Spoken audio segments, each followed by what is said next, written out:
नमस्कार, crime file की team की ओर से मैं मनोज रघुवंशी आप सबका स्वागत करता हूं। वैसे तो कानून बना है जुर्म पर लगाम कसने के लिए, लेकिन कानून में कहां-कहां छेद है जिसका नाजायज फायदा उठाया जा सकता है, पूछिए गुनाहगारों से। आज हम कानून की सिर्फ एक धारा की बात करेंगे जिसने कईयों की जीवन धारा पलट के रख दी, भारतीय दंड संहिता की धारा 498A। वैसे तो यह कानून की व्यवस्था है किसी महिला को दहेज के मामले में उत्पीड़न से बचाने के लिए, लेकिन अब कई लोग इसे समाज विरोधी बताने लगे हैं। वैवाहिक परंपरा के लिए एक खतरा, उस विवाह के लिए जो अंतिम संस्कार से पहले इंसान का आखिरी संस्कार है, एक अनिवार्य व्यवस्था। पेश है आज का क्राइम फाइल 498A।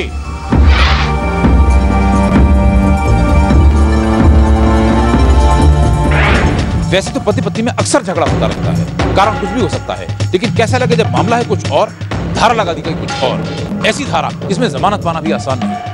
मामला है बेंगलोर के एक सॉफ्टवेयर इंजीनियर का, खाता पीता परिवार, लेकिन मियां बीवी में पैसे को लेकर तकरार। धारा लगा दी गई 498A।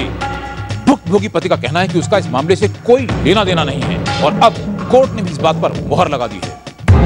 18 जून 1999 ये वो दिन है जिसे भारती अपनी जिंदगी में कभी याद नहीं करना चाहेगा।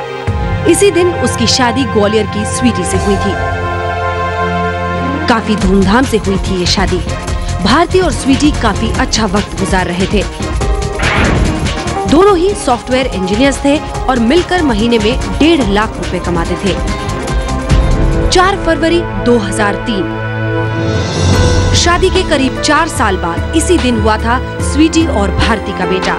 शायद ये उनकी जिंदगी का सबसे खुशनुमा पल था। स्वीटी की डिलीवरी अपने मायके ग्वालियर में हुई थी। बच्चा हुआ, लेकिन डॉक्टर ने उसे असामान्य बताया। उसे दिल की कुछ बीमारी थी। भारती काफी परेशान रहने लगे। बच्चे के 2 ऑपरेशंस भी करवाए। खर्चा आया करीब 4,20,000 रुपए। भारती कहता है कि सारे पैसे उसने ही खर्च किए थे। रिश्ते बिगड़ते गए बच्चे के पैदा होने के टाइम पे। और जब भी उन्होंने पैसे मांगे तो मैंने दिए, जब भी उन्होंने पैसे मांगे तो दिए।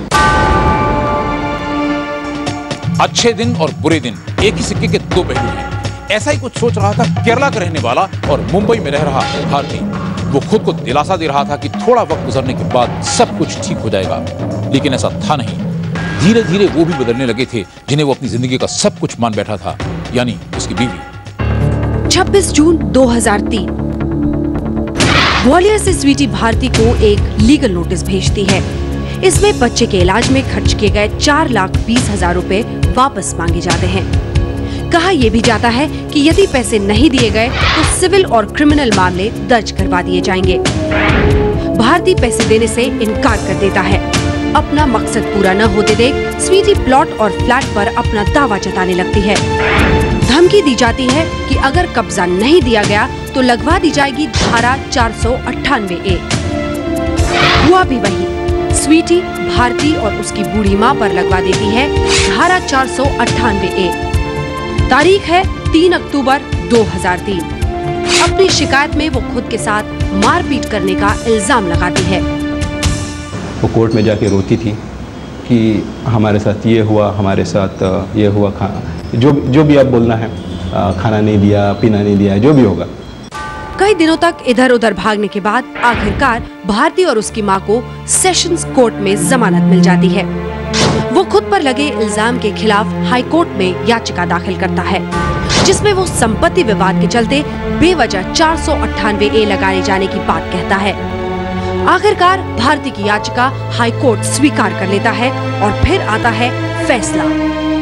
हाई कोर्ट ने ये माना कि it's not justifiable to initiate a dowry case given this particular circumstances. Unnecessarily abuse कर रही है प्रोसेस ऑफ द लॉ को। अननेसेसरली इनोसेंट लोगों को तंग हो रहे हैं। अननेसेसरली इनोसेंट लोग जो होते हैं वो परेशानी में आते हैं। हाई कोर्ट में मात खाने के बाद स्वीटी सुप्रीम कोर्ट का रुख करती है और एक दिन वो भी अपना फैसला सुनाता है। उस फैसले पर मुहर लगा दी जाती है, जिसमें भारती और उसकी मां पर लगाए गए 498A को हटा दिया गया था। जाहिर है बेकसूर साबित होने के बाद भारती काफी खुश है, लेकिन उसे फिक्र है तो बस अपने बेटे की।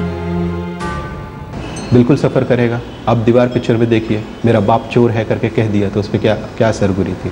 आज तो उस पर वही समझाया जाएगा ना कि तुम्हारा बाप चोर है करके, तो वो तो सफ़र करेगा ही।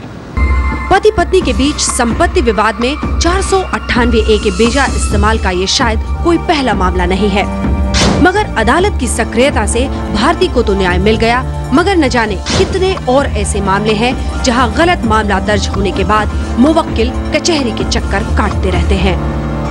समाज में फैल रही दहेज की बुराई को रोकने के लिए बनाई गई है धारा 498A। हर अच्छाई के साथ बुराई का होना शायद नियति ही है।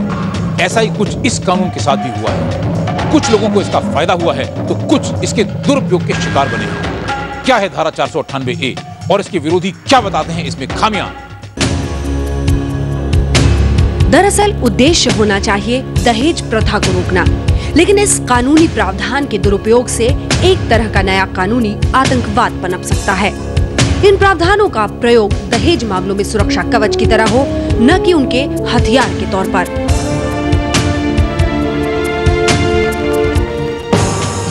जस्टिस अजीत वसायत और H.K. सेमा की खंडपीठ ने ये बात एक जनहित याचिका को अस्वीकार करते वक्त पिछले साल कही थी। जाहिर है उनकी इस राय में भारतीय दंड संहिता की धारा 498A के दुरुपयोग को लेकर गहरी चिंता झलक रही है। इस कानून को बनाया तो महिलाओं की सुरक्षा के लिए गया था, मगर दुरुपयोग के चलते ये उनका ही विरोधी बन गया और अक्सर बेगुनाह सजा पाने को मजबूर हो जाते हैं। आईपीसी की धारा 498A एक ऐसा प्रावधान है जिसमें पति या उसका कोई भी रिश्तेदार यदि लड़की को इस हद तक परेशान करते हैं कि वो आत्महत्या के लिए मजबूर हो जाए या फिर उसे जीवन के लिए खतरा लगने लगे, तो वो कानूनी सुरक्षा हासिल कर सकती है। इस कानून के तहत आरोपी को जुर्माने के साथ 3 साल की कैद या फिर केवल जुर्माना या कैद हो सकती है।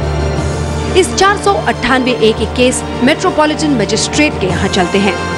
इसे संज्ञेय अपराध की श्रेणी में रखा गया है, यानी पुलिस को इस मामले में तत्काल FIR दर्ज करनी है। सबसे महत्वपूर्ण ये है गैर जमानती अपराध। आईपीसी की धारा 498A के दुरुपयोग के मामले लगातार बढ़ते जा रहे हैं। जानकारों का कहना है कि कई बार दूसरे और मामूली विवाद के चलते भी इस धारा का बेहिचक इस्तेमाल कर लिया जाता है।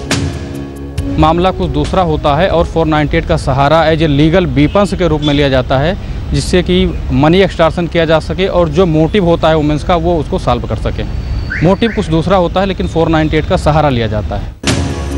498A का विरोध करने वालों का कहना है कि चूंकि ये मामला सिर्फ पति के खिलाफ ही नहीं, उसके रिश्तेदारों के खिलाफ भी लगता है, इसीलिए इसकी चपेट में कई बुजुर्ग लोग भी आ जाते हैं, जिनकी मदद के लिए कानून में कोई प्रावधान नहीं है। ये भी देखा गया है कि अधिकतर पत्नियां अपने पति के अलावा सास और ननद को भी नामजद करवाती हैं, भले ही वो घर से कितनी ही दूर रहती हो। ऐसे कई मामले सामने आए हैं जिसमें दहेज के नाम पर महिला कोर्ट में आई, उसने कहा कि दहेज के कारण मुझे प्रताड़ित किया जा रहा है और 498 के अंतर्गत उसने कंप्लेन लॉन्च कराई है, कंप्लेन लॉन्च उसकी हुई है। ऐसे कई मामले आए हैं, लेकिन कुछ में ऐसा भी हुआ है कि जजेस ने सख्त हिदायत दी है इन्वेस्टिगेटिंग एजेंसीज को कि आप ध्यान में रखिए कि 498 का मामला भी है कि नहीं है। तो इसमें जो झूठी कंप्लेन लॉन्च कराता है वो भी, और जो इन्वेस्टिगेटिंग एजेंसीज हैं, दोनों को पनिश किया जाना चाहिए जो भी झूठी कंप्लेन लॉन्च करा के अपने परिवार को खराब करता है। कुछ लोगों की ये भी राय है कि इसे संज्ञेय अपराध की श्रेणी से हटाकर सामान्य अपराध में रखा जाना चाहिए, ताकि शुरुआती तफ्तीश के बाद ही मामला दर्ज किया जा सके। 498A को जमानती अपराध बनाने की मांग भी कई दिनों से चल रही है, ताकि थाने से ही जमानत मिल सके। इस कानून के तहत गिरफ्तार किए गए लोगों के लिए कुछ छूट देने को लेकर भी काफी आवाज उठी है। मामले की पूरी तहकीकात होनी चाहिए, छानबीन होनी चाहिए। इन्वेस्टिगेशन के बाद अगर कोई उनके पास पुख्ता सबूत आए तब अरेस्ट करनी चाहिए, अदरवाइज अरेस्ट नहीं करनी चाहिए। अरेस्ट होने के बाद एक बार अगर हस्बैंड या उनके फैमिली का कोई भी मेंबर अरेस्ट हो गया तो समझौते की सारी सीमाएं खत्म हो जाती हैं, और यही कारण है कि आज हिंदुस्तान में डाइवोर्स का रेशियो बढ़ रहा है। सिर्फ सुप्रीम कोर्ट ही नहीं, दिल्ली हाई कोर्ट और आंध्र प्रदेश हाई कोर्ट के कुछ फैसले ऐसे हैं जिनमें इस कानून पर सवाल उठाए गए हैं। इस वक्त तमाम संगठन भी इस कानून में बदलाव को लेकर मुहिम चला रहे हैं। भुक्तभोगियों का कहना है कि समझौता करने के लिए लड़कियां मनचाहे पैसे की मांग कर देती हैं और इसके लिए कोई पैमाना भी तय नहीं है। वो ये भी कहते हैं कि जब दहेज लेने वालों पर कार्रवाई की जाती है तो दहेज देने वालों पर क्यों नहीं। जाहिर है ये सारी बातें इस धारा के मकसद पर सवाल खड़े करती हैं।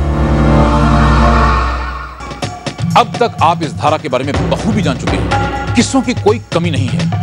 ऐसे इल्जामात लगातार बढ़ रहे हैं कि उन्हें जानबूझकर इसी धारा का शिकार बनाया गया है। अभी बाकी है कुछ और दास्तान। फिलहाल एक ब्रेक।